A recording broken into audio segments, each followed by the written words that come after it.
The following broadcast is a presentation of iRacing Motorsport Simulations live on PTR TV.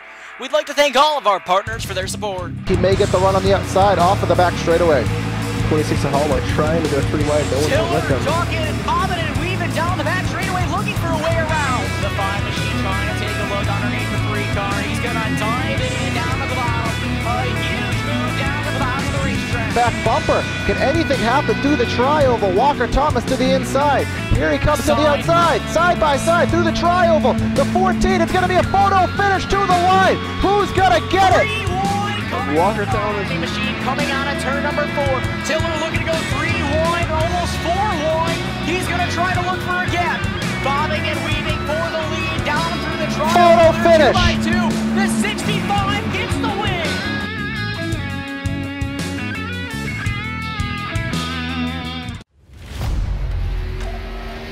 The yellow flag is out. Pit road is now open. Keep your eye on those gauges. We'll give you 4 tyres. 3, 2, 1, now.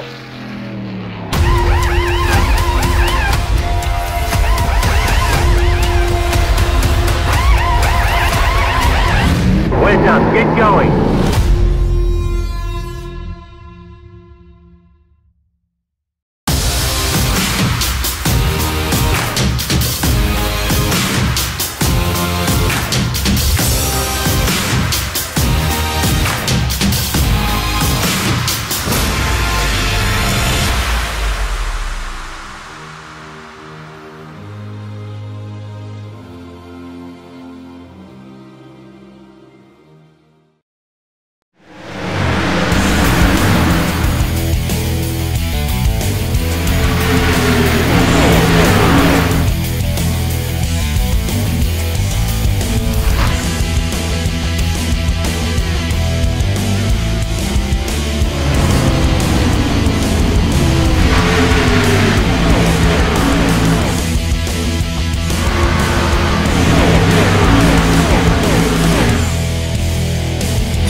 Hello everybody and welcome race fans back to the Dover International Speedway once again here live on PTR TV.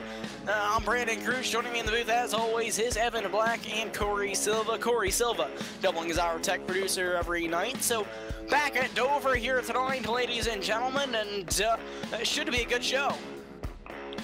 Yeah, we're here in the Monster Energy NASCAR Cup machines. Obviously the Cup Series. We saw a Cup race here at Dover on Tuesday, and we saw a lot of these drivers having a lot of trouble with the race cars, keeping them straight, especially off the turn. So we'll watch out for that tonight. Yeah, third trip to Dover tonight, or this week, and qualifying is currently underway right now. Thomas Bresci on the provisional pole. Remember Bressie last week sweeping the field at the road course at Watkins Glen in both Contender and Cup. He didn't have as great of a showing on Wednesday night, so we'll see what he can do if he can maintain that position here in the Cup race.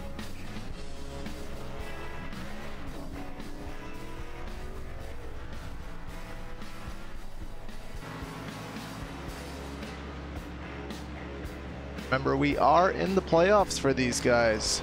This is the round of 12. Those drivers will be denoted by the orange and the black in the ticker on their numbers, so you can figure out where they are in relation to everybody else. We are obviously at Dover tonight, and for the next race will be Charlotte Motor Speedway. That'll be the final race in this round of the playoffs. A lot of drivers need good runs after what was kind of a small showing last week at the road course, so a lot of drivers need to bounce back with good runs here tonight.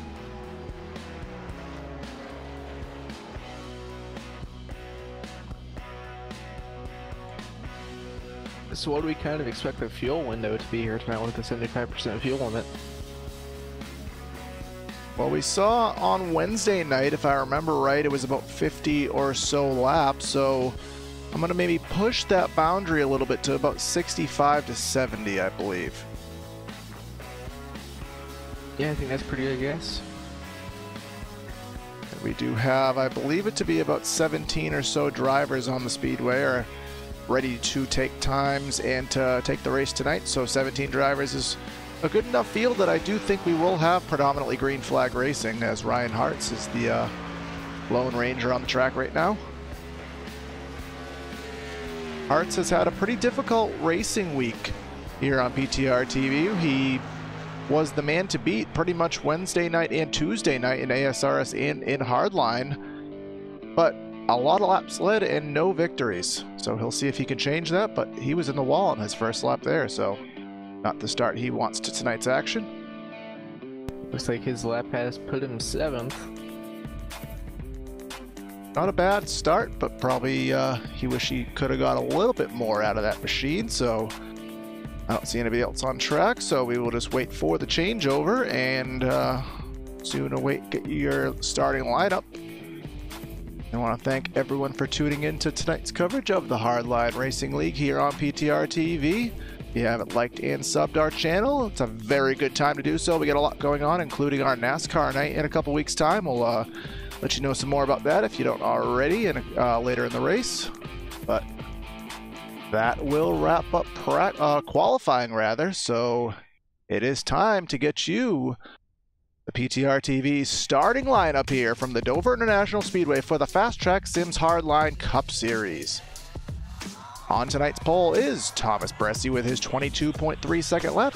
Congratulations given to him for that. On the outside pole is Briar LaPrade. In third spot, we have Justin Munsell, and onto his outside is Joshua Adams. In the fifth spot, you'll find Chuck Sweeting, and then Shane Tarrant in sixth. Ryan Hartz in seventh, Robert Kenny in eighth, and then rounding out the top 10 is Jordan Pauly and Tyler Hensley. And Ronald Head starting 11th, Bronson Stafford in 12th, Cole Bagunia in 13th, Rusty Capel in 14th, Frank Hartway Jr. in 15th, Cody Tabor in 16th, and then Kyle Zimmer running out the field in 17th. That is your PTR TV starting lineup. And Evan, why don't we run down through points real quick? Yeah, this is the round of 12, so we'll just go through the top 12 points really quickly. I believe 8 advanced to the next round. So right now, Thomas Bressie is leading points by 5 points over Cole Bagunia. Briar LaPrade is in third. Briar LaPrade and Nick Massey are tied for third. And then Tyler Hensley, Joe Holloway, that is the top 6. Following Joel Holloway is Kyle Zimmer in 7th. There's a tie for 8th between Joshua Adams and Casey Shue. Then it's Rusty Capel, Shane Tarrant, and Cody Tabor rounding out the top 12 and the playoff grid. So Cody Tabor's gonna have some work to do. And boss man Cody Tabor is in tonight's grid, so good to see for him. A lot of times he, as an admin, decides to take a step back and just watch the race and officiate it, but he will be, for as long as he can be, in the race. That's not a roast, it's just kind of a running fact of the league. Sorry, Cody, we love you.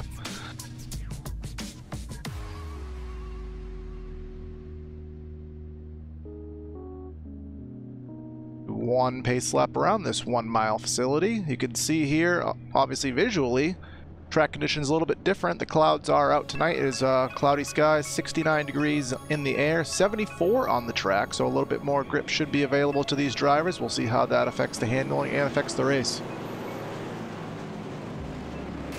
Stage will be on lap 50 tonight, coming to 51, same as Wednesday night's Contender Series race.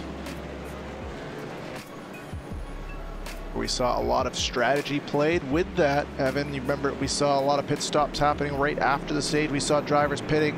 Really, there was a 20-lap window of when drivers were hitting pit lane, so we'll see if that indeed carries over into tonight's race.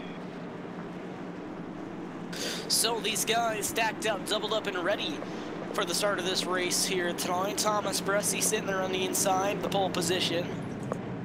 He'll be getting this race started once the pace car pulls down. 24, 12, 22, 88, and 26 is your top 5 here for starting. Pace car makes its way down into pit road. The 24 machine on the loud pedal. We're underway at Dover. Bressi did a really nice job getting a good jump on that start. Well, Brad did not anticipate it at all, but 22 Munsell was not able to get under him.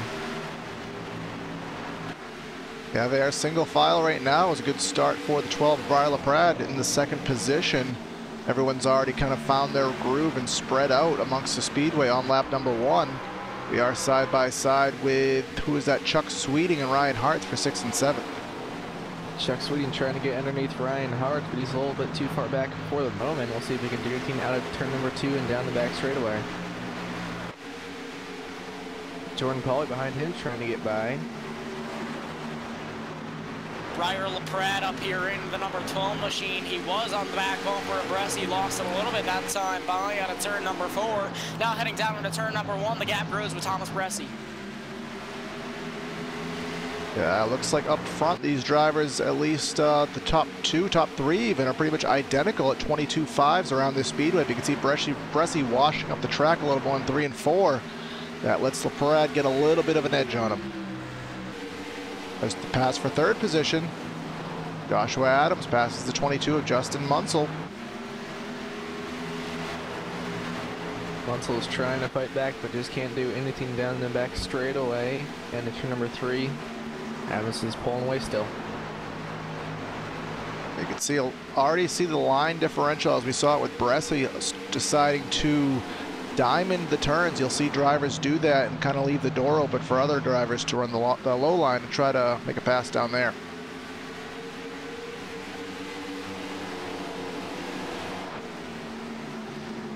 So, looks like everybody going to be single file right now. Does look like Ryan Hartz, though, in the 3 is about to get some activity with Shane Tarrant. That's for the 5th position. I saw him get really close to the rear bumper of him off of turn 4, but it looks like he lost a little bit of gap, but looks like he's getting a lot of run down the straightaways. Yeah, in turn 2, he gained a few car lengths on Shane Tarrant. It looks like he's doing the same out of 4, got in the wall a little bit, though. Tarrant really running the higher groove there, and that kind of blocked the groove that Hartz was going to run, so the run got stalled out just a little bit. But back in the field just a bit, we see Cole Bagunia, kind of uncharted territory for him all the way back here in 10th, trying to make a pass on, who is that, Robert Kenny in the 10th, in the 11th position. Very surprising to see Bagunia on the latter half of the top 10. He's usually a top 5 driver. I think he just made a few mistakes in qualifying and started back in 13th, but he's starting to work his way back forward as he's now in the top 10. And the 3rd position has flip-flopped yet again. Munsell has repassed Joshua Adams. Adams running really high. He's up in the 3rd lane already. But he's getting a pretty good run out of turn 2 and down the back straightaway. Yeah, not sure if that was intentional for him to run that line and to go that high. He's doing it again. Maybe it was intentional. Now Hartz in the 3 machine right up to the back bumper to 38 of Tarrant. Hartz almost up to the outside wall that time by. Yeah, we'll call him Mr. Dover in terms of his speed, Ryan Hartz. He still has to finish the race out one of these times to take advantage of that speed we know he does have, as he is trying, as you said, to get by Shane Tarrant, who is also trying to get by Joshua Adams.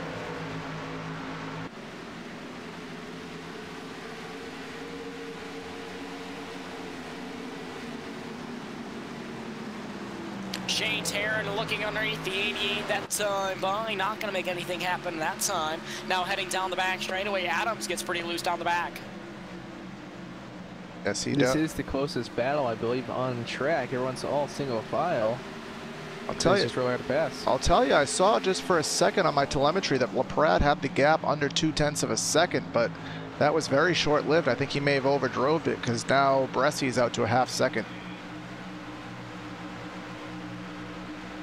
Hartz. Hartz hard into the wall that time by, heading down into turn number 3. He managed to keep it straight. Little bit of right side damage to that vehicle now. Doesn't look like it's anything more than cosmetic. Looked like he was trying to arc the entry of 3 so wide that he just got too wide, obviously, into the fence there. Crumples up the right front, but he should be able to carry on just fine. He hit the wall down the back. It was like he was trying to side draft it. That is the Evan Black saying, isn't it? Side draft the wall. Pass for position right behind this. We have the Menards Ford Fusion of Jordan Pauly. Makes a pass on Chuck Sweeting. That is for the 7th position. Now Adams looking to gain a position up ahead of them, going around the 22 machine. Now Adams down low. Munsell right up high there up in the high lane. He gets caught up now, trying to avoid losing another position to Shane Tarrant. Adams gains a spot from that. That's the 3rd time I believe those drivers have flip-flopped that position for Adams and Munsell, but here comes Hartz. He closed right to the bumper of Tarrant, but the run was blocked through the center of the turn, so he had to back off, and he'll have to regroup and try it again.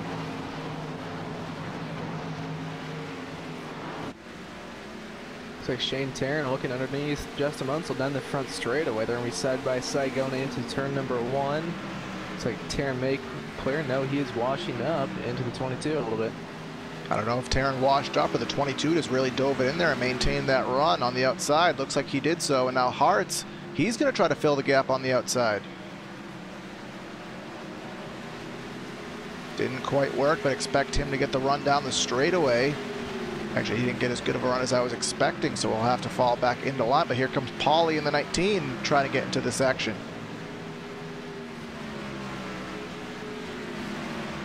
Looks like all 4 of those drivers got a little bit loose out of turn number 2. Almost contact between Pauly and Hartz into turn number 3. Oh no, he turned him! Pauly turned him! Caution on the speedway. Pauly turned Ryan Hartz. Jordan Pauly driving it hard down into the corner there. Ryan Hartz. That is not what you... That's a lot of damage for that race car. Single car incidents to bring out the caution, but it looks like obviously turned off the front bumper. Shane Tarrant started to come down a little bit, and it looks like it caused Hartz to check up, but I would have thought Jordan would have been able to see that sooner. Yeah, he drove in there full bore. I don't think he was accounting for any kind of checkup or what was going on ahead of him. So Cole Lagunia with a pretty good save to avoid that. No, actually, he went around on the front stretch. What happened there? That was an odd incident. Oh well, we missed that. Let's try to go catch that as well. It looked like he downshifted 1 gear too many. The 2 discount tire cars got into each other coming out of 4, and then it looked like downshifted and hit the wall. Yeah, it looked like he downshifted 1 gear too early maybe, and up into the outside wall yeah. He went. No, but he stayed out. Damage, but yeah, he's lucky he didn't harm that motor.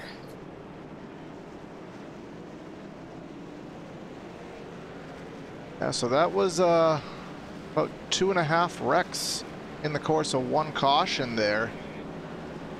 And it looks like Ryan Hartz will try to see what kind of damage he has. It is rather significant. He hit the wall pretty good with that left side. So that thing is, it's going to take a lot of time repairing that car. I don't know if he's going to be able to get back into contention with that kind of damage, but He'll do the best he can, but here comes Begunia, Ronald Head, and Kyle Zimmer. Jordan Polly, quick note, is being sent to the rear of the field for that wreck.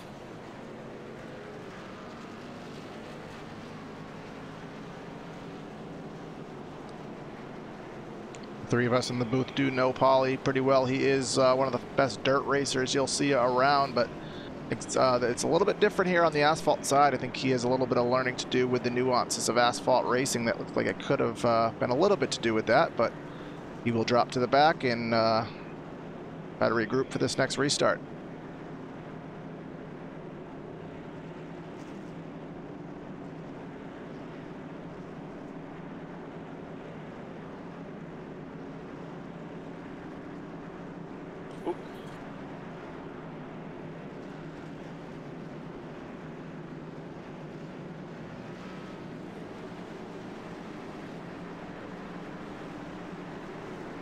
Now Thomas Bressie will start this race again on the front row. He will have Brian LaPrade to the outside of him.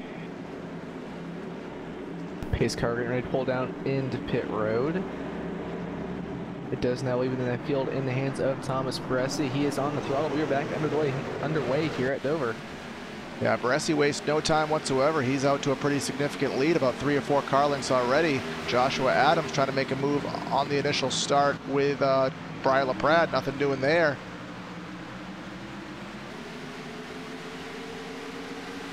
Down the back straightaway they come, and Adams is still really close and trying to make a move on LaPrade while everyone is close after the restart.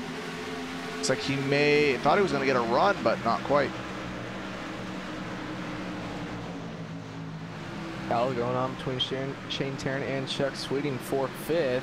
Now Tyler Hensley getting under Sweeting for 6th. Yeah, Sweeting drifted up and was not able to maintain the outside like some of these other drivers have done so. He will drop back to 7th. You can see the 39 Bronson Stafford. A little bit loose off of 4 with Stafford, but doing the best he can to try to get to Sweeting. But Polly is trying to move up the field after that penalty on the restart. Took a look, but did back off.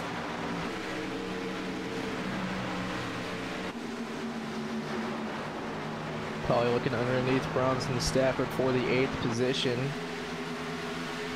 Side by side down the front stretch. Stafford in the wall. A little bit of contact there into turn number 1. Polly will clear. Here comes Begunia trying to fill the gap in as well underneath Stafford in the 39 off of turn number 2 down the back straightaway. 7 of Begunia side by side. You can see they're both drifting up the track. 39 in the Larson line there, which is not really ready to be run yet, so he will lose the time and drop back. Ryan Hart's has gone behind the wall. He is done. Yeah, Ryan Hart's got some pretty good damage from that contact on the outside wall. Got turned off the front end of Polly, but you know, his night is going to be done, and another tough night for him at Dover. Meanwhile, back here for the 2nd position, Adams looking underneath the 12 machine of LaPrade. Yeah, he did have something going there just for a bit, but was not able to make that low line work. Has to fall back into line and figure out a new strategy.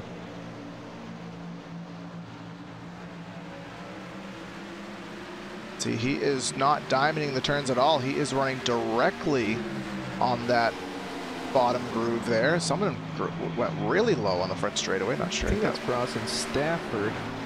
Yes, it was. He got really loose out of turn number 4. I thought he was going to go around. Yeah, he went really low. Thought something had happened, but he did save it. But I'll tell you guys, Thomas Bressie's lead has evaporated. Brian LaPrade is really starting to catch up to Thomas Bressie going into turn number 1. Gained a lot of time through there. Out of turn number 2 now. A little bit of an advantage to Bressie. Turning into one of those races that we've seen all week here on PTR at Dover, where the outside groove may not be faster in a straight line, but it's definitely the way to go when you want to try to hold somebody off. So let's see if Bressie is able to play defense in the 2nd groove. The outside's not faster in a straight line. Add it to the blooper reel, we're working on it. I meant to say by yourself, but I said in a straight line. We are working. We are working on a blooper reel for our NASCAR night, so and we've got a lot of those. Yeah, we do. And there's still about 6 or 7 broadcasts before that, so we'll add some more to it as, again, this has been the leapfrog position all race. 22 in the 38. This is now for the 4th position. Taryn was underneath in 1 and 2. Couldn't hold it, has to get back into line, but he has to watch out. Tyler Hensley's right there. And Hensley has Chuck Sweeting right behind him, all over his back bumper. A little train of around 5 cars or so here. So now Hensley looking under Shane Taryn. Taryn drifting up a little bit out of turn number 2. Hensley getting really loose on the bottom.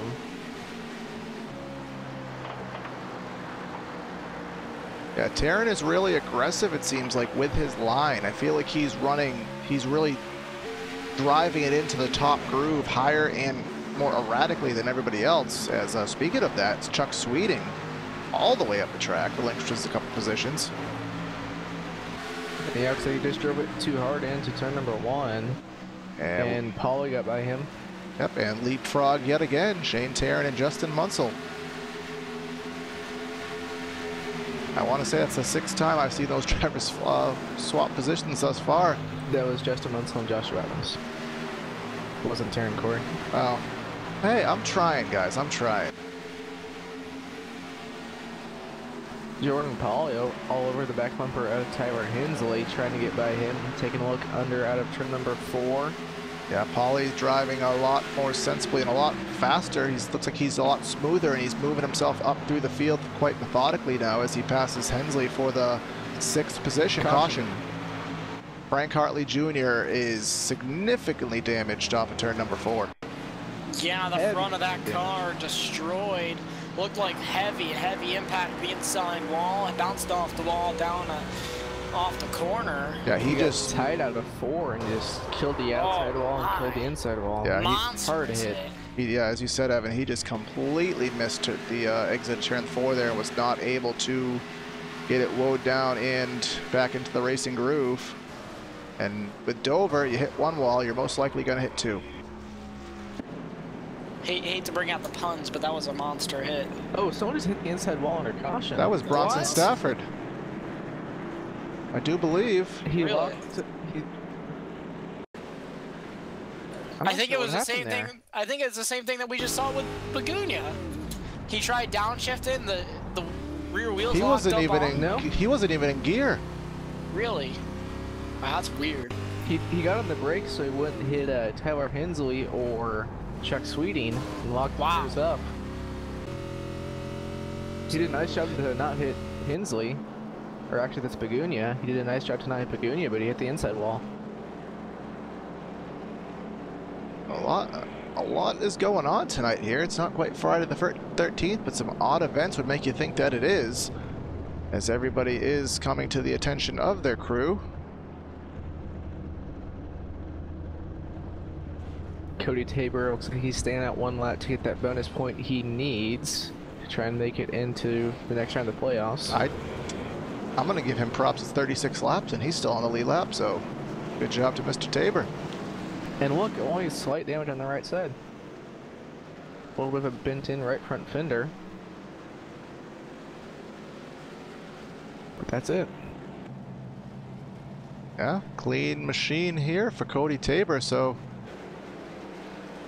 he will apparently, by the looks of it, come to pit lane and get that machine serviced with some 4 new tires and some fuel.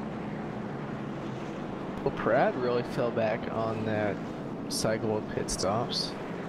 He's back in the 5th position now. Yeah, it looks like, just based on the timings that I can see, that he must have either slid his box or just was a little slow on the stopwatch getting through pit lane. Yeah, his pit stop times looked fine, but the time in pit lane, he's about 2 seconds longer than everyone else. Yeah, exactly. Kyle Zimmer has gone behind the wall. He is done. Did we see if he was involved in any incidents? I don't recall anything happening to him. Don't know what quite happened to Zimmer. We'll see if we can find out for you.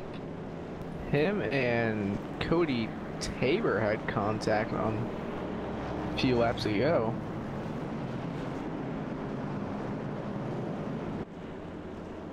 He had pretty good contact with the inside wall, and spun out. That did not bring out a caution though. Huh? Got it back going. Not what he needed for Zimmer. So short night at Dover for him, as we're only on lap number 37. We have about 110 or so laps remaining to go in this race. And we're only gonna have about 12 laps to go in this stage. Remember, there are no stage cautions.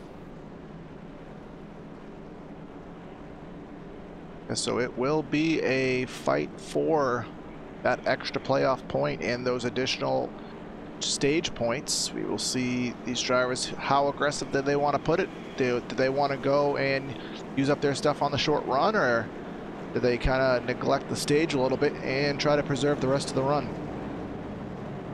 In most cases, the playoffs are win and you're in, but that's not the case here in Hardline. So Bresci is not locked into the next round, even though he won last week at Watkins Glen.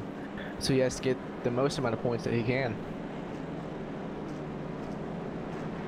He is sitting pretty compared to a lot of other drivers with his road course event, but he still does not want to roll over and take it too easy. He needs to keep on his game, keep that aggressiveness in to keep him on top form for the rest of the playoff. So I believe he will fight for this as hard as he can.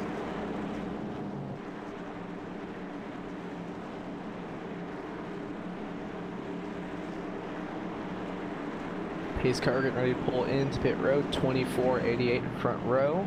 Pace car's down to pit road now, and Bresci is on the throttle. We are back underway here at Dover. Shane Tarrant got a really good restart. He's going to slide into second.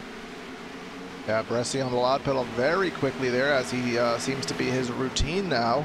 But no one else has been able to really catch on to it, but they will be side by side still for second position, Adams and Tarrant. 88 has a slight advantage into turn 3, but it's running on the outside. It looks like he will clear Tarrant now. Tarrant fight back on the bottom. Tarrant did wash up to... Oh! Jordan Pauly around. Hard contact. And that collects another driver, Bronson Stafford. Caution on the speedway. Cody Tabor involved. Let's go back on the replay and try to assess what happened there. It's like Tyler Hensley just turned him. Hensley got to his bumper. Yep, turned him. That was what happened. So and heavy contact. It looks like Cody Tabor and Bronson Stafford. Yeah, Bronson Stafford. Heavy contact. It did not look like Hensley had much intent to back off there off turn 4, if I'm going to be a little blunt about that occurrence. No, I agree, and it's not the first time we've seen that happen either, so.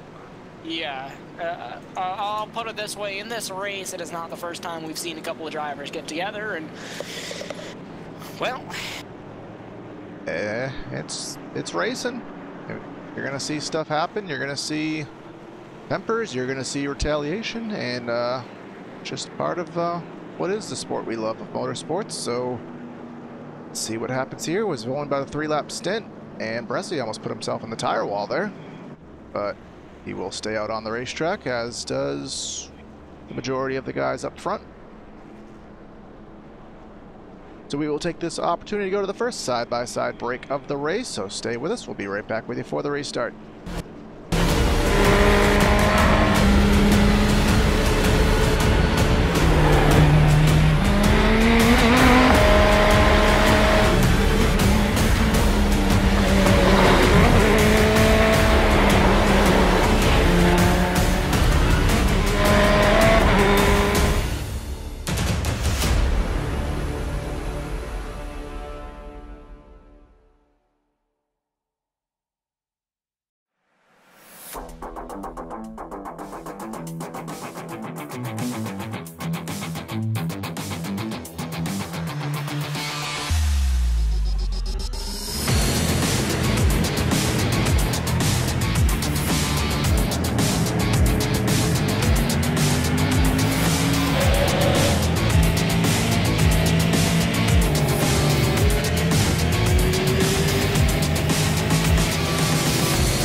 Welcome back, folks.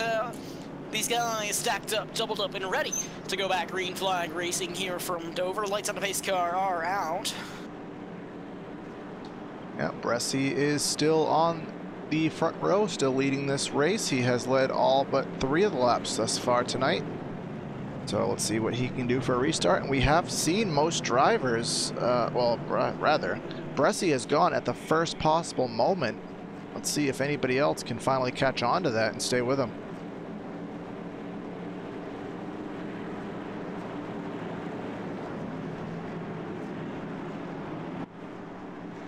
These guys head through turns number 3 and 4. Pace car.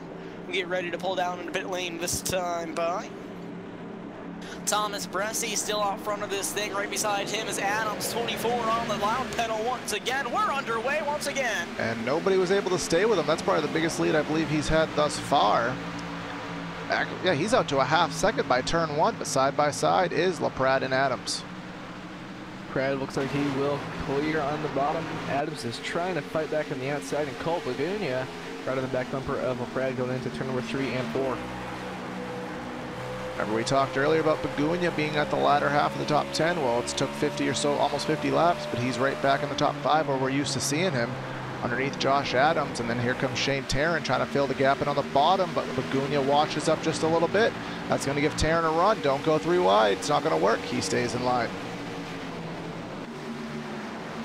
Shane Tarrant looking underneath Begunia. There's no room down there. Begunia shuts the door out of turn number 4. Adams holding on just by the skin of his teeth with that run off the turn 4 exit, but he will relinquish the position back to 5th, Tarrant to 4th, and Cole Begunia in P3 at the moment. Yeah, he started back in 13, so good run from him. As Shane Tarrant diving in deep into turn number 3, looking to under Cole Begunia. Nothing doing there quite yet, but we do have a battle going on with the 21 Ronald Head and Tyler Hensley, all this rate with Robert Kenny as well in the 10, all off turn 2. 21 of Head to the inside, Kenny to the outside, and Hensley looks like he's going to try to fill in the gap on the top. Just as I say that, he's going to try to cut underneath Kenny, but just doesn't have the momentum as they're still side by side ahead of him. Yeah, Hensley just does not know where to go at this point. He's diving underneath the 10 of Kenny right now, down the back straightaway. That Ronald Head has cleared, so that will give... Oh, and he turns him! White flag on the stage, caution's out. Kenny, I'm flag. not sure, I don't want to call out blame there, but that was a... the 10 got the right rear of Hensley there, entering turn number 3. That brought out the yellow at the stage. Tyler Hensley looked like he just came right across the nose of the 10 machine. Hensley came up and Kenny came down. Yeah, Kenny came off the wall just a little bit. Tyler Hensley... We're going to watch this from the rear bumper of Ronald Head. I really don't want to point any fingers here because it was a little bit of a mixture of both, and I think Hensley thought he was a little bit more... He had a little bit more room than he did. Yeah, I could watch this replay about 25 times, and I still can't really come to a conclusion on who I believe it is. Just kind of I think it was just deal. A racing deal. Hensley just, I don't think realized the gap was closed that much. Kenny just came off the wall a little bit. But. So that will end the stage. Thomas Bresci will take the stage win, and he will stay out on the racetrack. 3 drivers staying out. Got 1/3 distance complete in the race, and we have, who is it, Bresci, LaPrade, and Begunia staying out, and Rusty Capel also stays out in 4th, but he has a little bit fresher tires than the 3 leaders ahead of him. Cody Tabor getting the wave around. Frank Hartley Jr. in the 25, remember he had that monstrous impact off turn 4, but he has repaired it as best he can. Still chugging around 7 laps down. So Thomas Bresci is out front of this thing right now. He will be the stage winner. We have the moment to do so. We'll do a quick field run now. We only have 14 drivers, I believe, on track right now. As we said, Bresci in the 1st position, Briar LaPrade in 2nd, Cole Begunia running in 3rd, Rusty Capel in 4th, Shane Tarrant coming out of the pits in 5th position. Then we have Justin Munsell in 6th, Joshua Adams in 7th, Chuck Sweeting in 8th, Cody Tabor still on the lead lap. Good job for Cody in the 9th position, and then Ronald Head in 10th. The 4 guys that stayed out are coming down pit road now. I guess, are they staying out so they could finish the stage? Yeah, I believe that is exactly the point of it. They wanted to stay out on the track until the stage lap was officially over, so they got scored in the positions that they were running in. Now they'll relinquish that spot to get their service. So now Shane Tarrant and Justin Munsell will be their front row. Tarrant had his first lap led of the race. Joshua Adams in 3rd, and then Chuck Sweeting in 4th. Cody Tabor will be in the 6th position.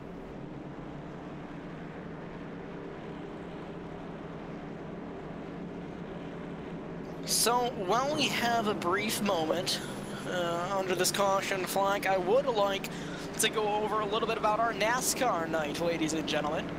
Our PTR TV NASCAR night, powered by the Hardline Racing League, February 8th at 9 p.m. Eastern Standard Time. 70 laps around Charlotte Motor Speedway. The NASCAR Xfinity vehicles will be limited to 40% fuel. Will be a stage caution at lap 25, 30% track state, and iRacing default weather. Field is going to be capped at 30 drivers, and all drivers in leagues that are covered or affiliated with Primetime Racing TV are eligible. All real-life drivers are locked into the main show. The rest will be required to qualify in to get into the main show here. So our leagues include Cyber Racing Association, American Sim Racing Series, Rivalry Racing, Outlaw Racing Series, and AMFFC. So, you know, if you guys are watching or in those leagues, didn't know about this, go ahead, sign up, man. You'll have your opportunity to race with some NASCAR drivers that include Spencer Boyd, Garrett Smithley, Brandon Brown, a couple NASCAR affiliates, Colin Fern and Dalen Barr.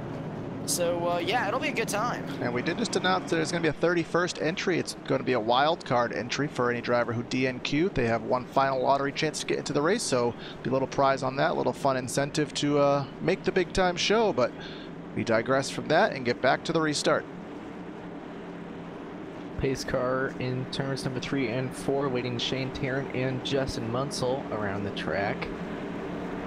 Pace car pulling down into pit road now. Field in the hands of Shane Tarrant. He is on the throttle. We are back underway here at Dover. A little bit slower start than Bressie was giving it. He kind of rolled it and got the gas later. That didn't give him as big of a lead, but Munsell dives it into 1 and 2, tries to look on the outside. That's going to open the door for Adams, but he is staying in line for the moment. Yeah, I'm not sure if Tarrant was that methodical in 1 and 2 or if Munsell just drove it in there, but that gap is eliminated and we have the top 3 under a blanket.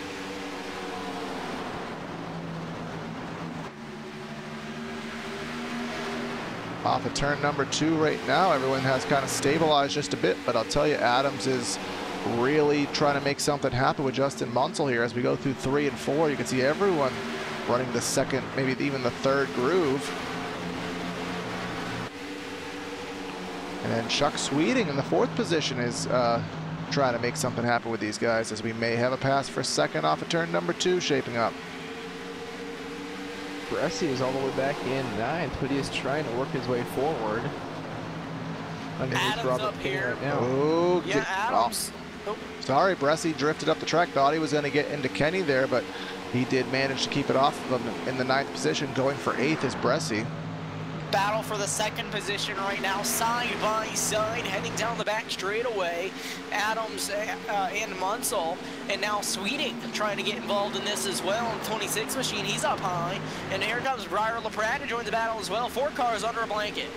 Sweeting really trying to get the arc and get the momentum built up in the higher groove. It didn't really work for him that time, and now he has to be careful because Briar LaPrade will fill in any gap that he does leave open.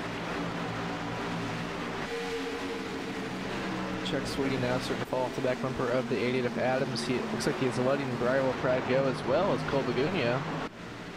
Maybe he wants to save his stuff. Maybe he's just a little uncomfortable battling this hard this early in the run, so Sweeting will drop back to the 6th position voluntarily.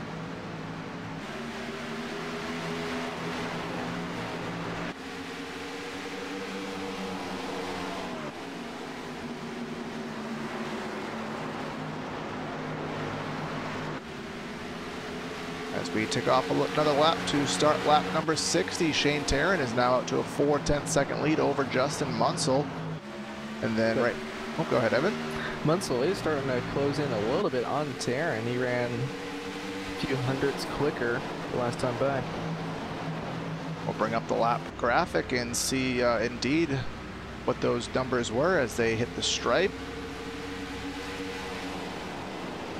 Shane Tarrant with a 23:03. He was the second fastest. Briar LaPrade actually the fastest time last time around the speedway.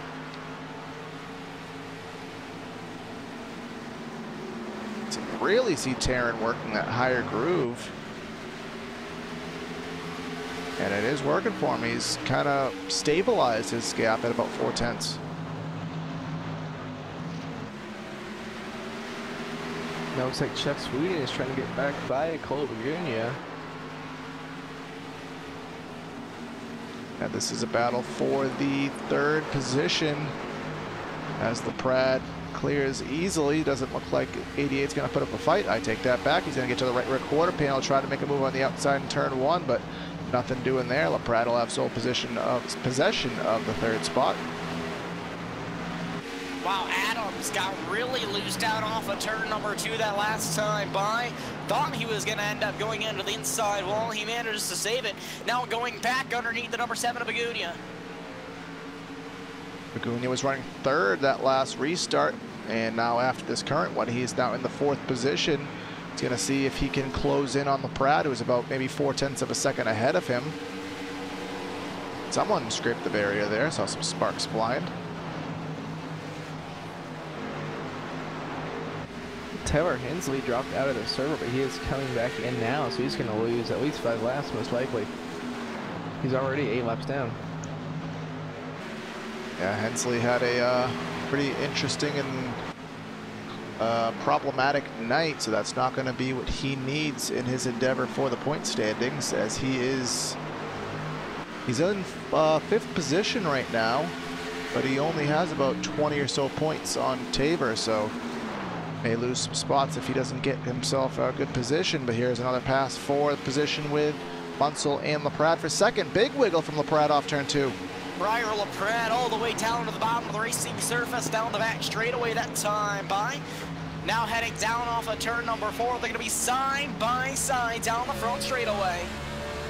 LaPrade dropping back in line now, but once again looking under Munsell through 1 and 2. Not quite there yet. Still single file. No side by side now down the back straightaway into turn 3. Almost contact. Doing the best he could to stay right on the left rear quarter panel, stay side by side. He did do so through 3 and 4. Munsell is going to do the best he can to hold on to the outside. Doesn't look like it's going to work. Here comes Begunia. Yeah, Cole Begunia looking underneath Munsell now. Looks like Cole's getting a little bit tight out of turn number 2, but he stays on the left rear quarter panel of Munsell down the back straightaway. And I'll tell you, Shane Tarrant's loving all this. He's out to over a second now, over second place, but the battle still is on between Munsell and Begunia for the 3rd spot. Entering turn number 1 and 2, still side by side. Chuck Sweeting sniffing right behind this, seeing what he can do. Who to go with? Begunia might clear now. Now Chuck Sweeting looking underneath Justin Munsell going into turn number 3 and 4. And now he's going to go 2 for 1 nearly. Tried to get underneath Begunia. Begunia shut the door, but Sweeting still side by side with Munsell. I think he will just now clear him.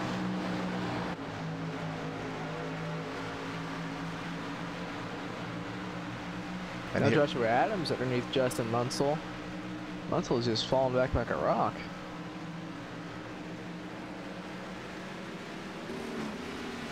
Adams getting a little bit loose out of 4. That will give Munsell the position back. Now Thomas Bressi looking to the outside of Joshua Adams.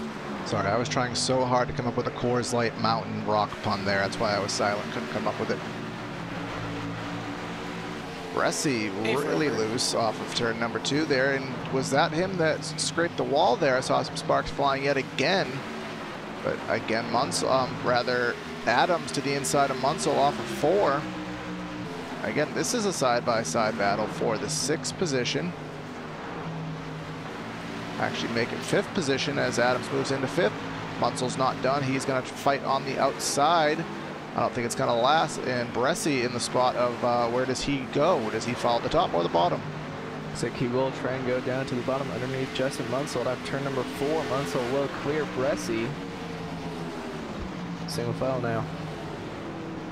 Seems like we've had great racing throughout the entire field, but the only position we really haven't seen too much battling for has been the lead. But Bresci is still trying to make something happen with Munsell through 3 and 4 here as we take lap number 74. Munsell got a bit loose out of turn number 4. Bresci will have an advantage going into turn 1.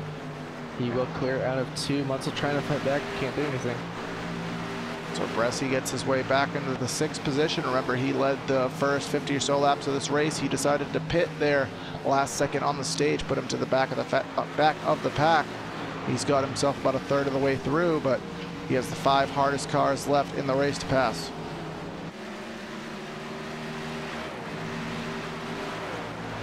The leader, Shane Tarrant, is coming up on lap traffic. He already got by Frank Hartley. Now he's trying to get by Robert Kinney. Kenny, in the 11th position. Kenny is still temporarily on the lead lap. I don't think that's going to last too much longer. And Cody Tabor just ahead of this, trying to hang on to the lead lap. But I think the 38 is just going to make quick work of these 2 drivers. We are now just past halfway. Crossed flags, not popsicle sticks. Corey got it right. Again, Tabor moves. Yay. Tabor to the inside, gets completely out of the way, respectfully, of course. So that will put, who is it? It'll be Rusty Capel in the 9th position. He will be the last driver on the lead lap now, but he is pretty safe in his position on the lead lap for quite some time. The gap is 1.2 seconds between your leader, Tarrant, and the 2nd place, Briar LaPrade. But LaPrade has 2 lap drivers to navigate. They will get out of the way, but it'll probably cost him just a little bit of time. Actually, a lot of bit of time as he's stuck behind both of them here. Tabor had to split the difference there between Tabor and Hartley, and that's going to bring Cole Bagunia right back to LaPrade's bumper.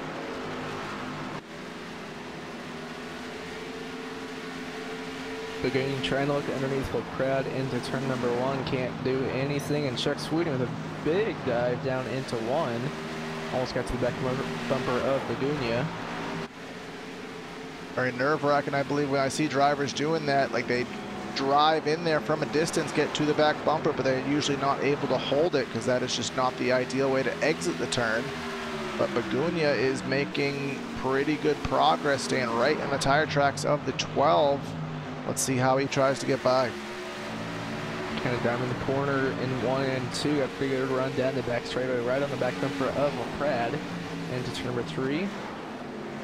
Sweeting all the way to the top grooves, trying to make something happen, try to do something different, maybe get a run going on Bagunia.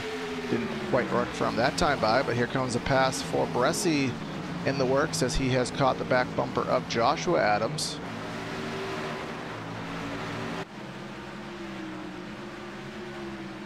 Adams got really loose out of 2. Thomas Bresci looking to the inside into turn number 3. Looks like he might clear out of 4. Yes, he will, just barely. So line up in front of Adams now. They also move Bresci into the top 5, but he has 3.5 seconds if he's going to get back into a lead battle with Shane Tarrant.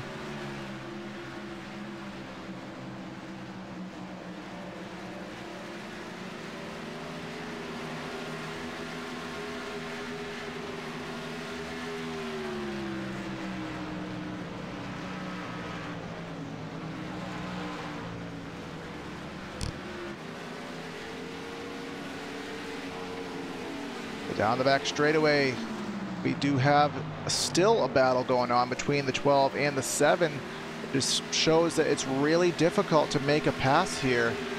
The driver, as we said earlier, on the outside kind of plays defense, and it really makes that guy on the inside work as hard as he can to hang there, and it looks like it's just going to take a lot of work to try to make these passes tonight. Yeah, we saw it Tuesday and Wednesday night as well. That track position was everything. It is really hard to pass this racetrack.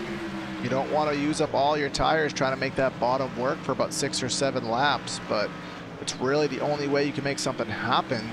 As Begunia gets a pretty good run off turn number 2 this time. Let's see if he does do anything with it. He will drive to the inside in turn 3 and 4. Washes up the track just a bit, but I don't think it's going to be enough. LaPrade, is he going to have the run? Pratt with a pretty good run out of turn number 4 and down the front straightaway into turn number 1 now. Looks like Begunia will clear. Now Chuck Sweeting trying to get underneath LaPrade.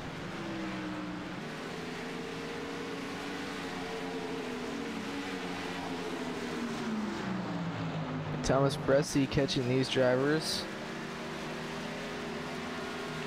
Yeah, Bresci has gained, last I checked, Bresci was at 3.5 seconds off the lead. Now he's 3 seconds, so he is really cutting some time into that gap, making some really good lap times around this speedway, and he's only about, I believe it to be a second or so behind Chuck Sweeting.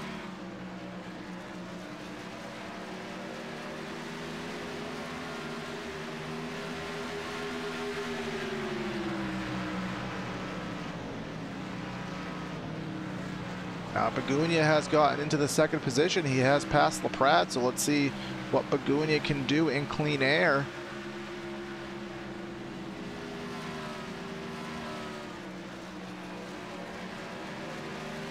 And I do believe, Evan, this is getting to a point where we're about 40 laps into this run. We kind of guessed and estimated that pit stops would probably be around lap 60 as LaPrade dives it really deep into turn 1 and 2.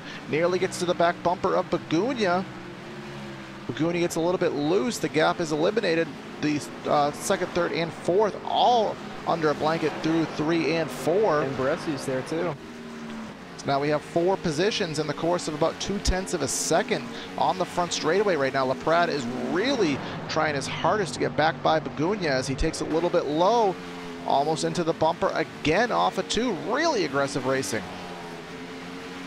LaPrade looking to the inside of Begunia, down into turn number 3, diving it in there, trying to do a slide job. He does succeed. Begunia trying to do a crossover, just can't do anything. I thought I saw Bresci almost get in the apron there, trying to dive it underneath Sweeting, but he did complete that pass, and he is really close to the back bumper of the 7, running a little bit higher groove. Bresci is on a mission.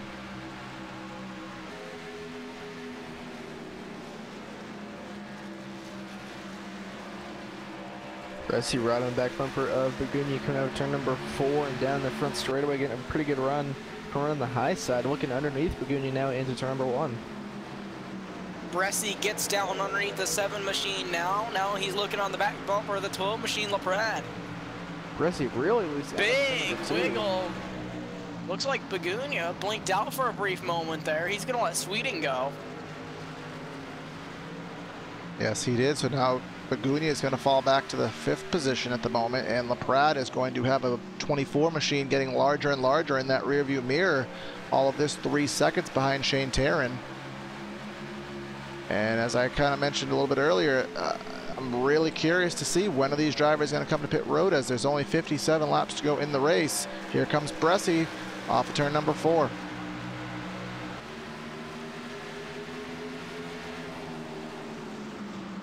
Thought he was going to have something going there. He falls back into line. We all know how difficult it is to pass here. Let's see if he is capable of passing the second best driver in the race thus far of Brian LaPrade. He takes it to the bottom in turn number 3, washes up the track, tries to diamond and get the run off of turn number 4. Bresci with a pretty good run out of 4 down the front straightaway. Probably with a slightly better run though.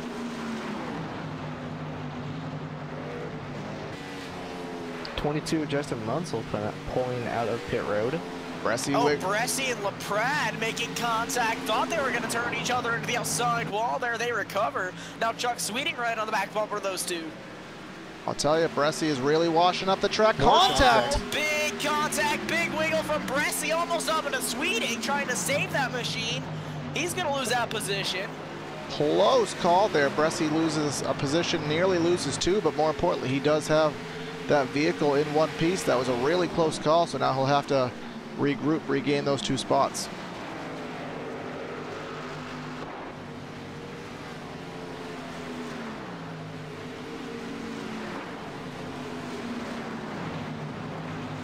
Now Sweeting all over the back bumper of LaPrade, coming up turn number 2, down in the back straightaway. Chuck Sweeting in the 26 machine. He drives it in deep to the outside groove. That has been where he has chosen to be the majority of the race. It didn't get him a run that time. LaPrade, big wiggle from LaPrade. He's still squirrely midway through the straightaway. Thomas Bresci working underneath Chuck Sweeting. Justin Mansell right behind them. He is on fresh tires. He has already made his final pit stop. Yeah, so Mansell he needs to get as many positions back as quickly as he can to make his strategy work as he drives by these guys like they're standing still. Bresci takes another look to the inside of Sweeting into turn number 1. Bresci clears Sweeting out of turn number 2. Now he sets his eyes on the back bumper of LaPrade. Sweeting is going to take it to the pit lane, but he is really loose. Didn't know if he was going to get it woed up. He barely missed the tire barrier, and I do not know if he was in the speed limit. And Begunia on pit road as well.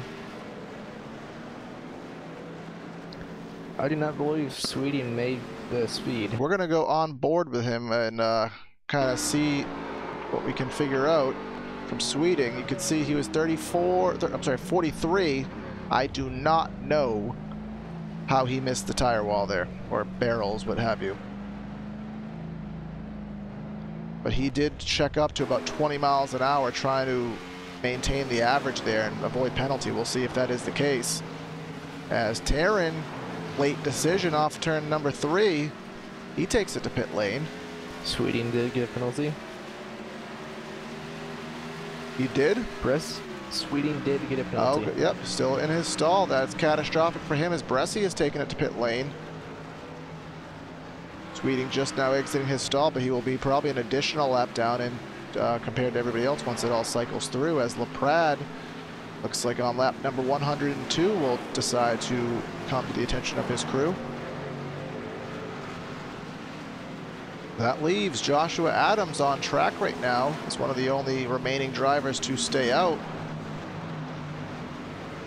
Only way this will really work for him at this point is if we get a caution. But every lap he stays out, he's losing about 2.5 seconds.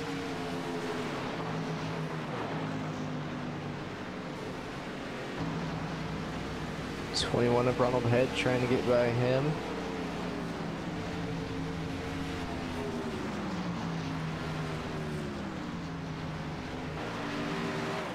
Ronald Head is again already, he pitted. He was one of the first ones to start the cycle in the pits, so he has significantly fresher tires, but he's being really easy and respectful with the back bumper of Adams.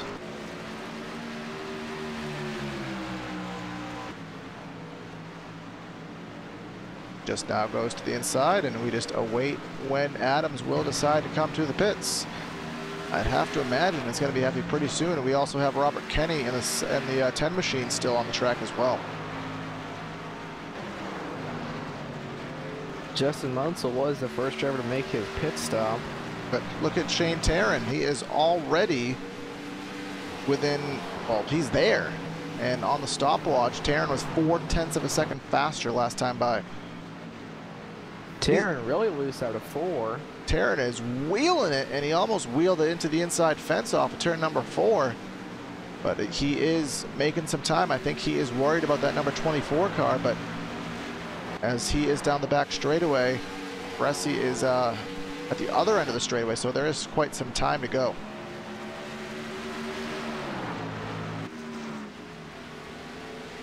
Here comes Taryn. This is going to be the battle for the lead once the top 2 do decide to pit. And that battle is very quickly over with, so move Taryn into the 3rd spot.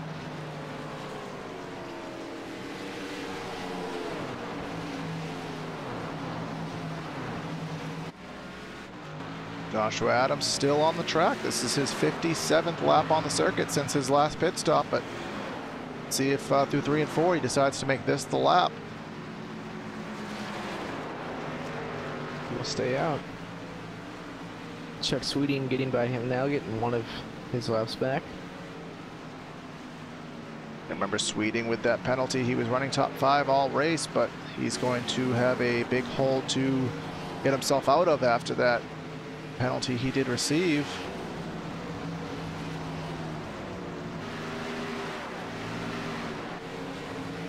As there are going to be 40 laps to go this time by.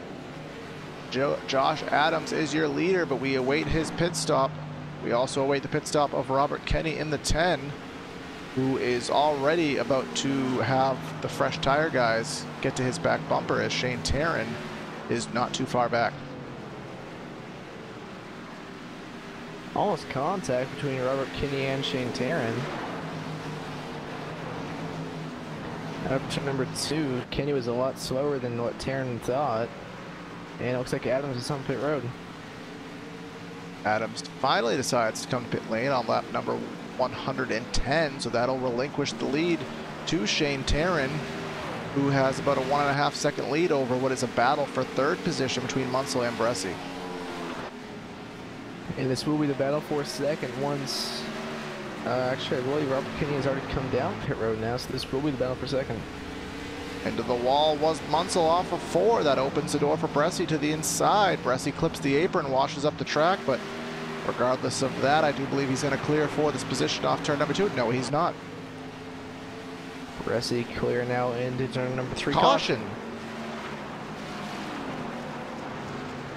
Let's see what... Jordan Pauly. Backwards on the front straightaway is Pauly, so let's dig out the replay and see what we can figure out for Jordan. He's running really high in turns number 3 and 4. And did he get turned? But he came down on the nose of Chuck Sweeting and turned himself. Chuck Sweeting had way fresher tires than Pauly. Yeah, he was diamonding the turn, but you need to have awareness of what's going on below you when you decide to run that line. And as you said, just kind of turned himself, and Hartley barely misses to the inside. But here comes everyone to pit lane, and I'll tell you, this is going to work out in... Actually, where is Joshua? He's going to take the lead. Because he's only been on the track. He only had 1 lap on his tires, so Joshua Adams, again with the pit call of the race, don't know how it'll shake out, but set himself up at an amazing spot with that.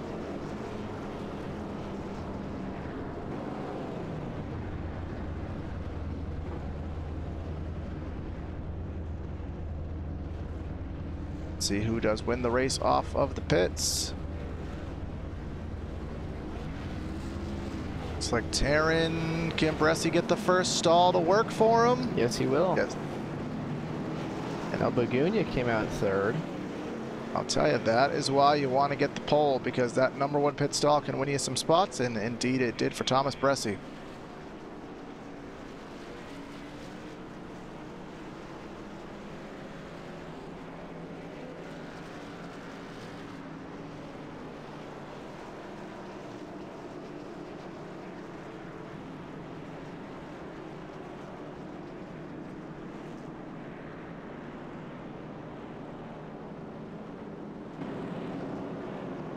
So as this race comes to a close, we will just wait for the pit stops for the lap down drivers to cycle through, give you a quick race recap for what should be final stint to the finish.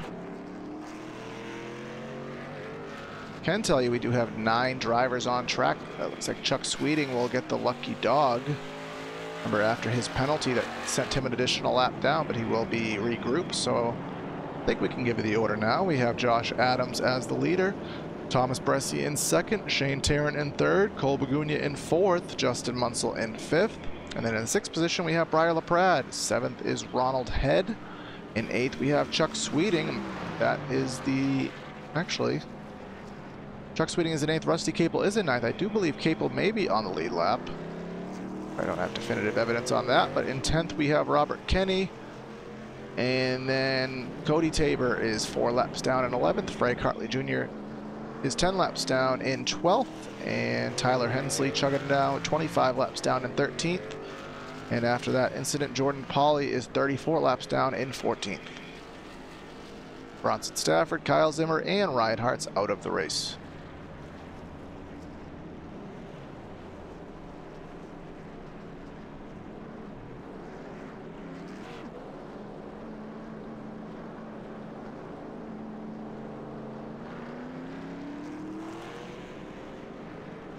So we should have around 35 laps to go once we get back under green. What are you guys' picks? I mean, I think the obvious pick is the number 24, but try to be a little bit different. I'm gonna give Shane Tarrant a shot, 38.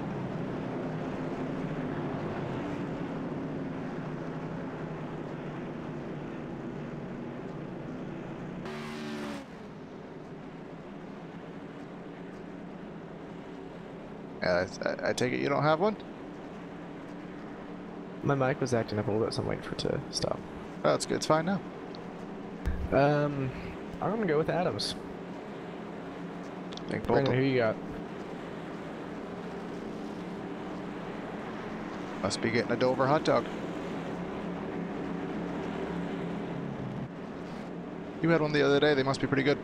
Yeah, but, they're pretty good, man. Through 3 and 4, Joshua Adams will be the control car for this restart. Thomas Bresci to the outside. We'll wait for the pace car to pull in as it does, and Adams wastes no time. He's on the loud pedal, but he got some wheel spin and tearing right to the back bumper.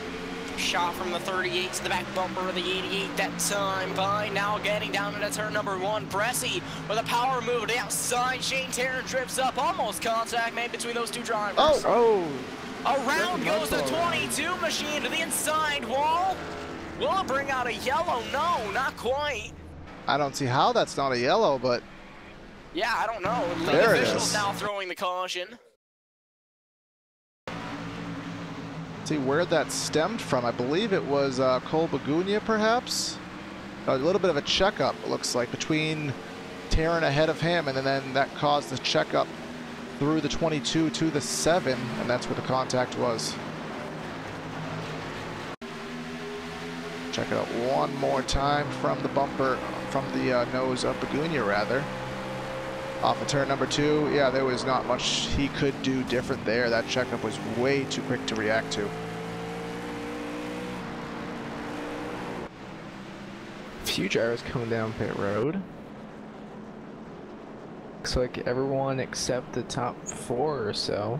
Yeah, we have Sweeting, Ronald Head, we have Cole Bagunia, and Rusty Capel all choosing to come to the pits, as well as Bunsell, obviously, after that impact. So Brandon, we talked about this while you're gone getting a Dover hot dog. Who's your pick? Well, what are you guys' picks? I have Adams and Corey has Tarrant. I'm gonna have to go with the 24 Bresci. That's a real underdog pick. Well, shut up.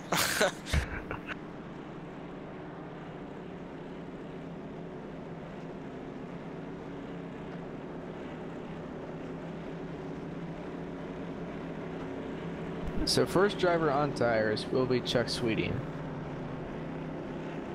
He is in the 5th position, but those tires are, I mean, 2 laps newer, maybe? Yeah, maybe 2 laps? In terms of green flag, I'd say about 2 laps. In terms of actual just laps, including the yellow, is about 5 or 6, but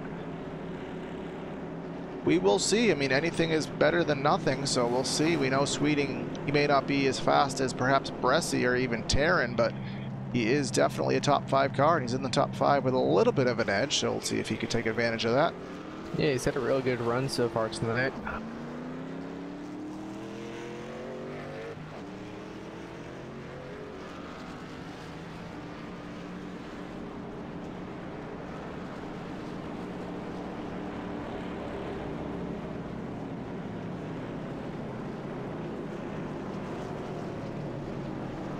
Take this quick opportunity to just bring up our Patreon. We want to thank those who have contributed to it. We have got some pretty good funding, which is much obliged and very helpful for the channel. You will see the name scroll by on the bottom. A little bit of a debate we are having here on PTR, and we would love the fans' opinion of that because you are the ones that help bring it to us. We are a little on the edge with our Facebook streaming. We are not overly impressed with how it's begun in terms of the audience we've had or the lack thereof. So if that is something that you still want to know or you still want us to have, please let us know, because we would like to potentially reallocate that funding towards other benefits for the channels, but we don't want to take away from the fans. So if you are a fan of the Facebook streaming, or it's not something that bothers you too much, please let us know. We are greatly taking fan feedback into account for that.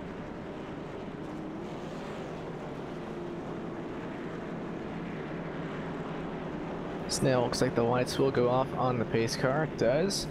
Beat of Adams on the inside front row, 24 Bresci outside front row.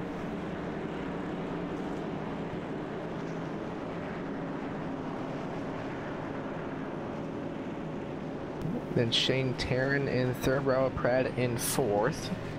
Then Chuck Sweeting rounding out the top 5. Sweeting on his new tires. We'll see what he can do with those. Only a 2-lap green flag better, but anything helps. Yeah, I agree. And as we look up at the ticker, the laps are there's only 30 laps remaining in the race, and we do know if this goes green at Dover, those will fly by in a heartbeat. So we'll see what the strategy is for the restart. Brandon, take it away. He's got stacked up, doubled up, and ready for the restart once again here. Adams in the 88 machine going to be leading this field to the green. Thomas Bresci looks like he might be blinking a little bit. Have to keep an eye out for that for the closing laps of this race. Pace car makes his way down into the pit lane. Adams is on the throttle. We're underway once again. Big stack up behind them. Looks like 21 of Ronald Head did not get going. Yeah, and that forces a little bit of an issue between Robert Kenny and I believe that was either Begunia or Hensley, but regardless of that, here comes Thomas Bresci on the outside as Taryn was to the inside. Through 3 and 4, that battle will cease, and now Bresci has nothing but the leader in his windshield. Shane Taryn is still trying to get back by him though, looking to the inside into turn number 1, losing a lot of ground to the center of 1 and 2. Bresci Taryn getting a pretty good run out of 2 down the back stretch. Yeah, that was still Bresci's an advantage. Really good line ran by Taryn there. That gave him the exit. Bresci did not get it. You can see Taryn washing up the track, opens the door, almost let it for Begunia, let it open for LaPrade, but not quite, and Bresci will take advantage, pull away by a little bit. So now Bresci just needs to catch back up to Joshua Adams. And Bresci was running about a half-tenth quicker last time by. And don't count out LaPrade. He is trying to make that position change for the 3rd spot, trying to get by Taryn, but Taryn takes another stab at Bresci, tries to get lower off turn 4, clips the apron just a little bit.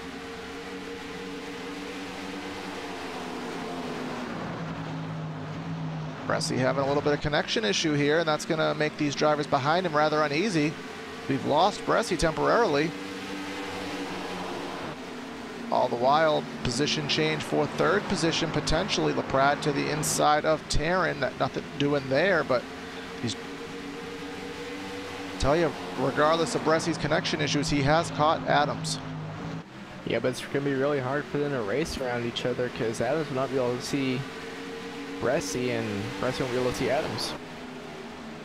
Bresci doesn't want to be that guy and take somebody out because of an internet issue, but he also doesn't want to just roll over and give the race away. So it's going to be a kind of a tentative battle, as Evan kind of mentioned. So, and also this has brought 3rd, 4th, and 5th into it too. We have Taryn, we have LaPrade, we have Sweeting. All these drivers are pretty much in the battle.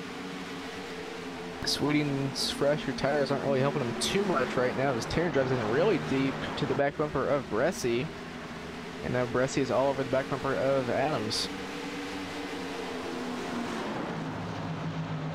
And through turns number 1 and 2 on the speedway, looks like that looks like Adams is kind of playing defense now, but Bresci's going to go to the inside. He's going to have to make the outside work as Adams if he's going to hang on to it.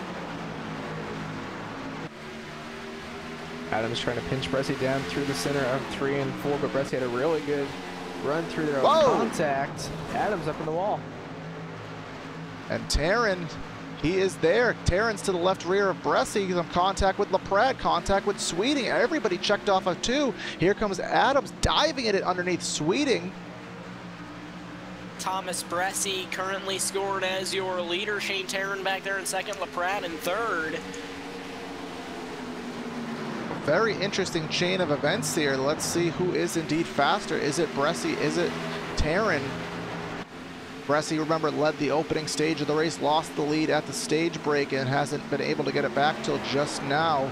But Shane Taryn is hungry and seems to have a very similarly paced vehicle. It's second, but don't count out LaPrade in third.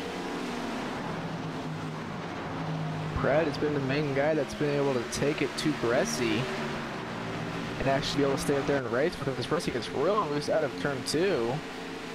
Did not try to hold his momentum. Taryn gets right to the bumper in the center of the turn, but at least that time by, Bressi pulled away just a little bit, even though he did get loose. Bressi loose on corner entry. That's going to open the door for Taryn on the inside. We know how difficult it is to pass down there, but he has eliminated the gap. Now he just has to find a way by as we have 20 to go. Bressi really high in 3 and 4. This can give Taryn a pretty decent run out of 4 down the front stretch. Pratt got a really good run. He's all over the back bumper of Taryn. Bressi has a little bit of breathing room right now. The gap about 2 or so tenths over Taryn. A little bit loose off of exit of turn number 2, but again keeps his momentum, doesn't lose any of his advantage. Bressi starting to pull away a little bit as LaPrade is looking to the inside of Taryn down into turn number 1. This is just exactly what Bressi needs to see, a battle for second that'll help him pull away. Off of turn number 2 down the back straightaway, LaPrade lost his momentum, will pull back into line behind Taryn. This racing is exactly what Bressi wants to see, so he can just pull away.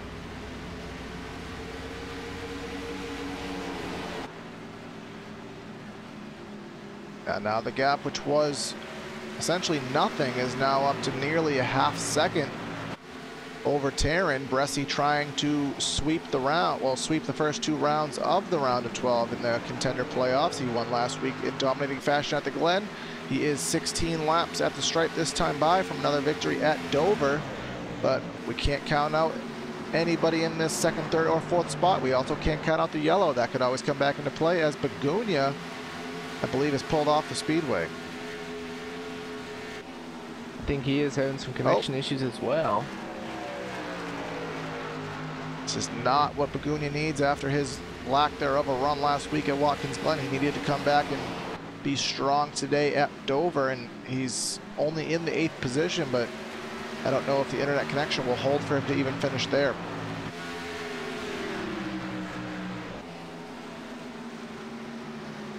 I think Taryn may have used up everything he had, as he's now back almost 7/10 of a second off of Bressi.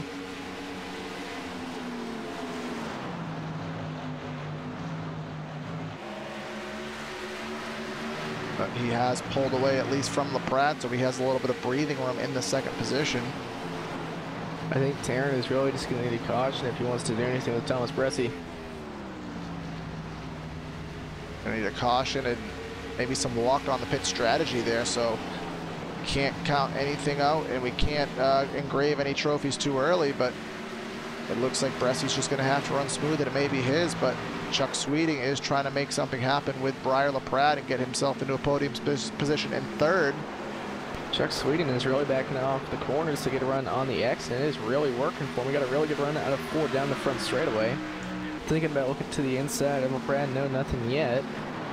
Into the outside now. Yeah, he has those very slightly newer tires there. Only about 2 or 3 green flag laps. Doesn't look like they've really done anything for him. But he does decide to drop to the bottom and try to go side by side off of turn number 4. And it looks like the momentum from LaPrade will be able to play defense for the time being.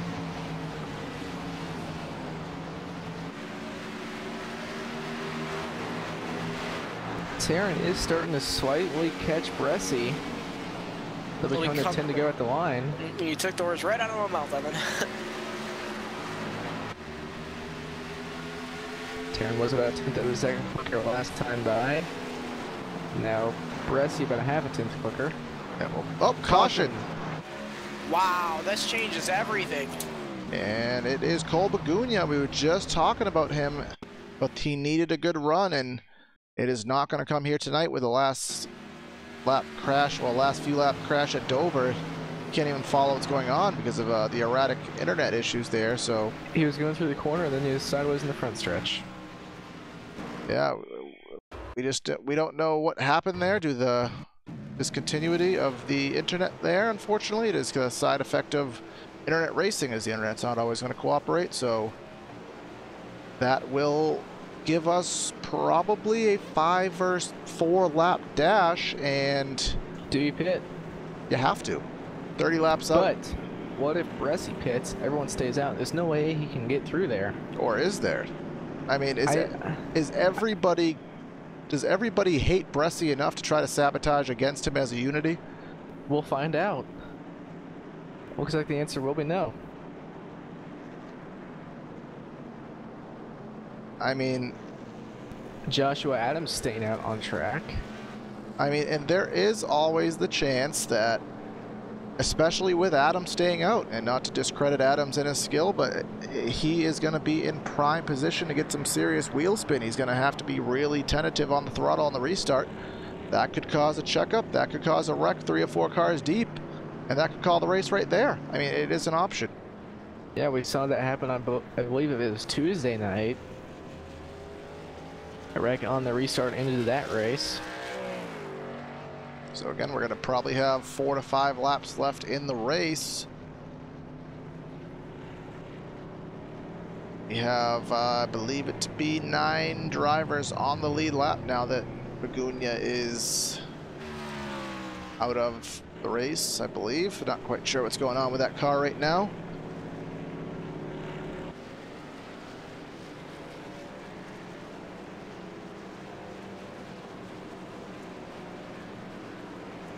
And we want to plug our camera guy right now here on PTR TV. If you enjoyed the views that you have been seeing with the cameras here tonight, check out Track Cams for Gourmets. Find Esteban at facebook.com/trackcams. Maybe you can work out a deal with him, and you yourself can have these amazing angles that we have shown you tonight here at Dover.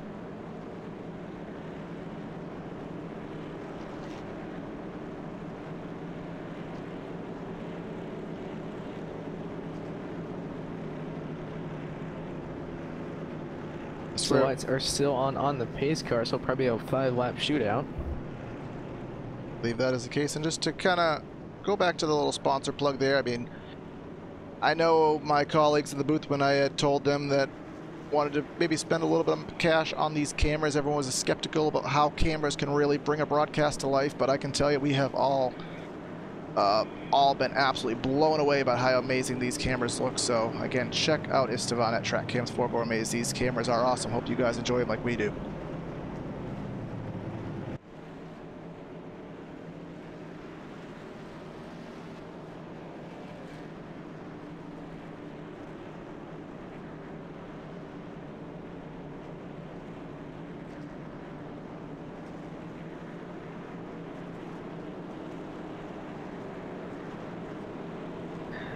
So do we think there's going to be a wreck on the restart? Are we going to go green the final 5 laps? What do we think is going to happen? It's kind of a guessing game right now, and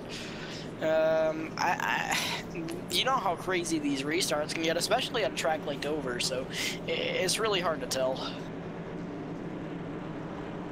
Personally, I think this race will end under yellow. Nothing against these guys, but I think these restarts are just crazy. So that being said, lights on top of the iRacing.com Ford Mustang pace car are extinguished. These guys will get stacked up, doubled up, and ready to go back green flag racing for the final time tonight. Yeah, we don't know this will be the last caution, but we do know for sure this will be the last restart tonight. Yeah, as there are no green-white checkers. There is a fighting chance that if it happens right away, we might get a 1-lap shootout, but that is really pushing. I don't expect that, so we will see. We have 34-lap-old tires leading this race. We have fresher tires and the fastest car on the track all night in the outside row. We know how difficult it is to start out there, so Brandon, take it away. These guys rolling down through pace speed right now, down through turns 3 and 4. Pace car makes its way down into pit lane, waiting for Adams to get on the throttle. There he goes, the final time tonight. Green flag back in the air. Bressie got a pretty good jump on the outside lane with those fresher tires. Now right on the back bumper of Adams, a little bit of contact there, stacking up. Of a bump, a little bit of a shove, around goes Shane Tarrant. Who got it at the caution? Who got it? I don't know who got it at the scoring stripe there, but obviously it is. Adams not happy with Bressie. Not sure.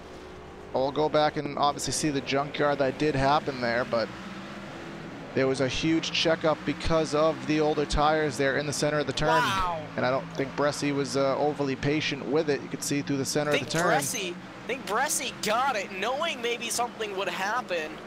And it looks like there was contact made behind that from Tarrant into the back of Bressie, which is ultimately what caused it.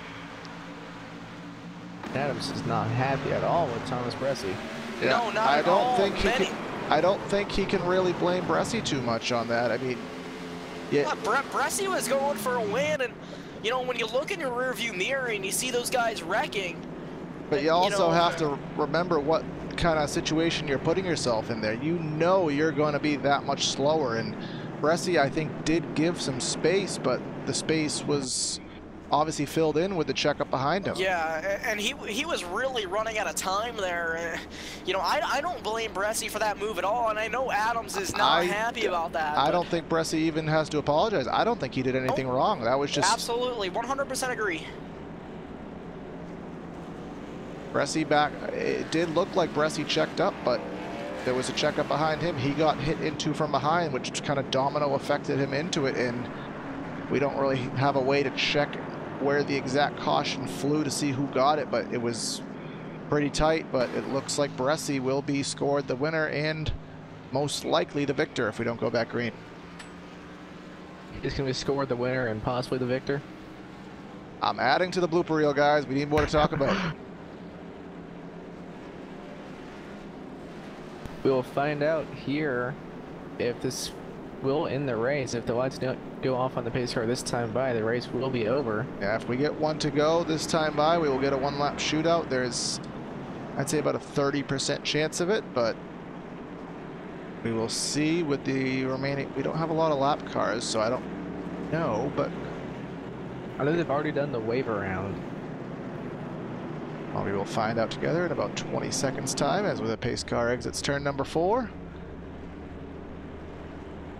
And to be honest, if it does go green, I don't really expect too much of a change up front, but you never know what could happen with some upset drivers. Lights are on, the race is over. So Thomas Bressie will walk away with a victory here tonight. Unbelievable move to try to get that lead before the caution came out. Tap to the back bumper to the number 88, kind of shoved them up the racetrack, and you know, Bressie had the advantage off the corner from the 88, and the caution fell out just as he took the lead. So amazing move from Thomas Bressie. Bressie, he didn't have the showing in Contender Series Wednesday night, but he won the 2 races last week. He will start the playoffs in the Hardline Fast Track Sims Cup Series with back-to-back wins if he can navigate a pace lap for 2 more corners.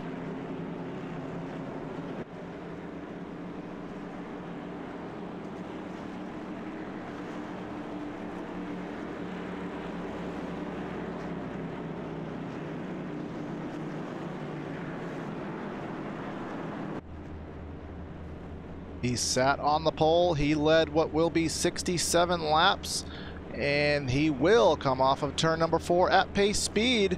And Thomas Bressie is your victor tonight at the Dover International Speedway for the Fast Track Sims Hardline Cup Series. Corey, this is the white flag. All right, so just take that statement and say it in one more lap.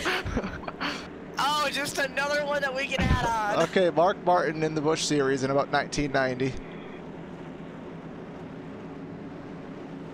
Oh. Can I just replay what I just said, please? Yes.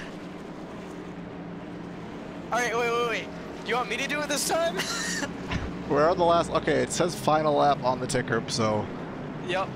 It is the final lap. Give it another shot, Corey. I was wondering why you didn't take over and say it like you usually do. I'm like, all right, I'll fill it. It's my chance. I got called in off the bench.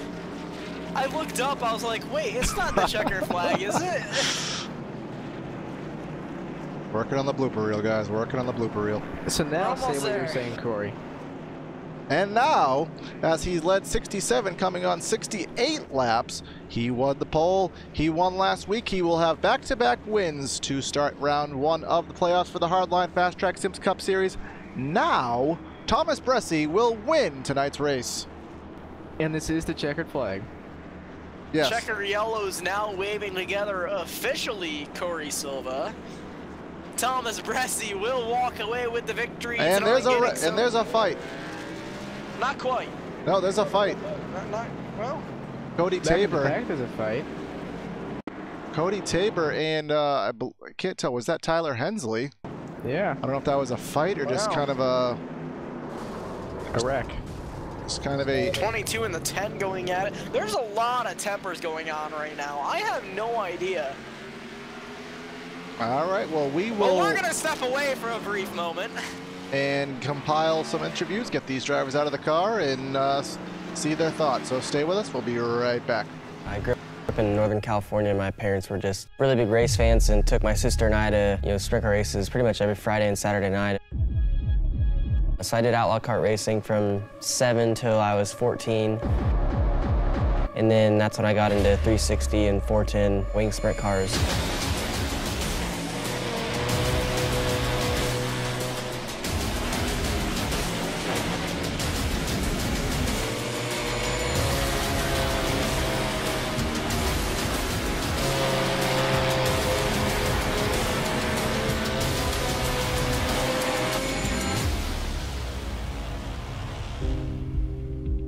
There's just something about dirt racing that's just, you can't get anywhere else. I enjoy going back to race them whenever I can. I get to run about 20 to 25 dirt races a year and try and put on a show every time I'm there.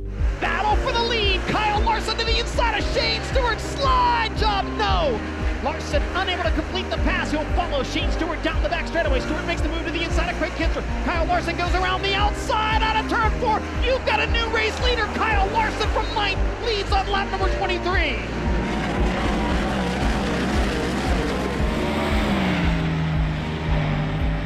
I'm probably just a little more relaxed, I guess, at the dirt track just because it's for fun, where the NASCAR stuff, it's points racing.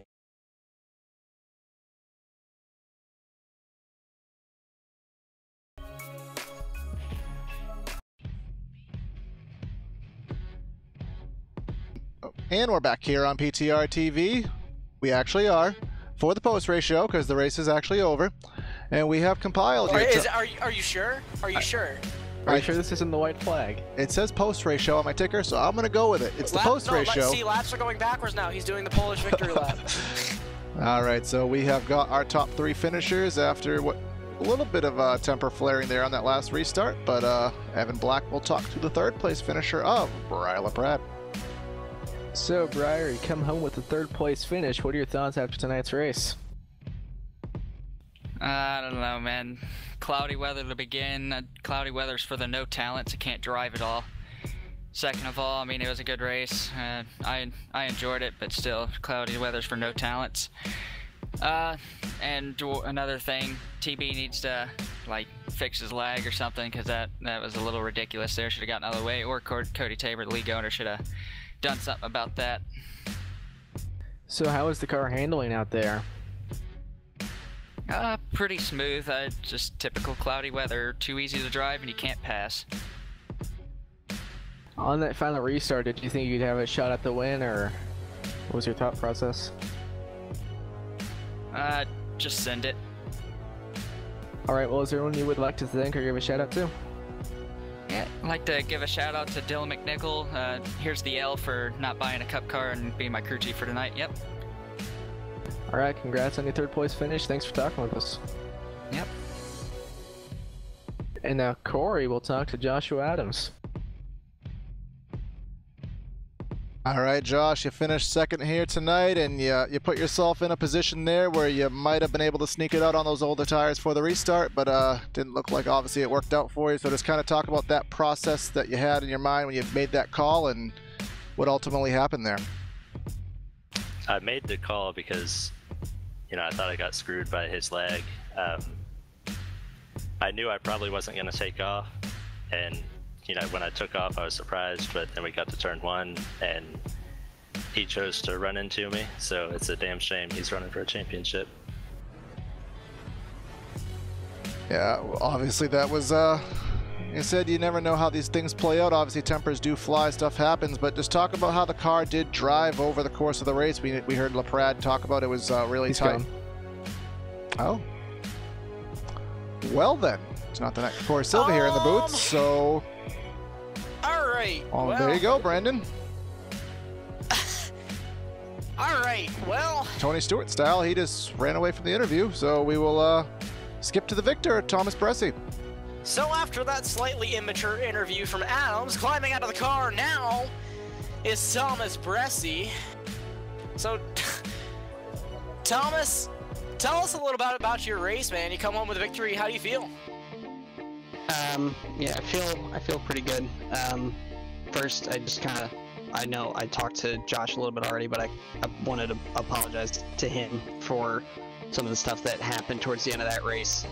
None of it was intentional, but I know he's not happy about it. And then second, I also wanted to dedicate this win to my dad, because this would have been his birthday today. So I just wanted to try and get a win for him and make him proud, I guess. But yeah, it was a pretty decent race. I wasn't really sure through practice what kind of speed I was going to have in the race, but had a decent qualifying lap, and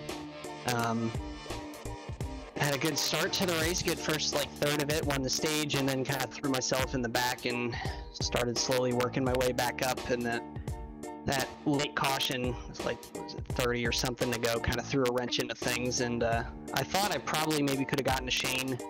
I think he was leading at that point. I think I could have gotten to him without the caution, but that certainly made things a lot more chaotic.